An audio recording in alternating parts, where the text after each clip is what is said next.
څوک وایي زه ډکې منتخب کومه څوک وایي زه لوړ له ووټ ورکومه څوک وایي زه پلاني له ووټ ورکومه نو په دغه وجه نه چې برچکي او بیجې راپسې ولېږلې هغه په ایوان کې کېنولم نوې خبرو نوې فن نه وړو نوې کار نه وړو په هغه ظاهر کم چې منظور شوي دي کم کارونه چې دلته کې شروع دي موږ وایو چې کم از کم هغه دې جاري وساتلی شي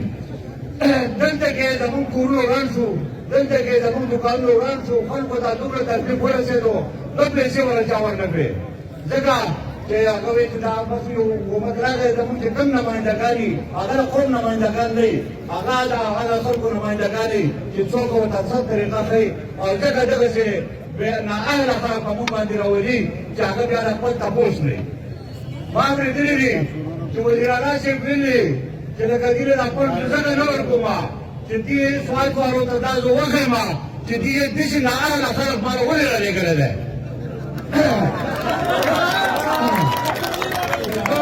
وزیر اعلی صاحب ته وایم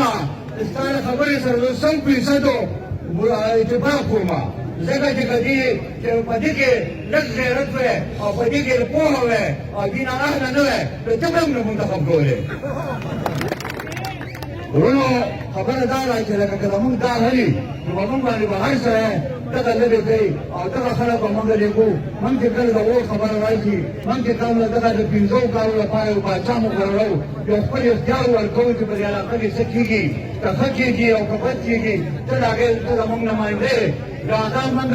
په هغې کې دا سوچ ونه کړو چې دا کوم سړي چې ولاړ دی په دې کې د کار سړی څوک دی او د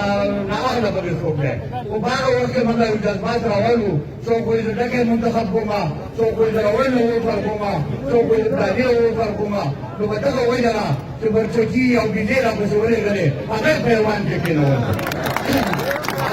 بیا کتل یو دا د خلک به زموږ نمایندګي کوي په کار خو دا وه که په دې کې غیرت وی په دې کې پښتو وی دې د پلاران بادشاهان نه وو دې مته چې د خپل پلار نیکه د وخت نه د خپل تاریخ راولي د دې څه حیثیت و خو دې قوم وله ووټ ورکړو او دې قوم وله عزت ورکړو او دغه ځای ته یې ولګول کپړه که وزیر اعلی د دې خبره نه منلی په کار کوه چې دې هغوی د خپل قوم سردار یې پرې ځمکه ناست دی چېرې زموږ خبره نه اورېدی کېږي تاسو موږ ستاسو سره ناست یو نور زموږ په وس نه راځي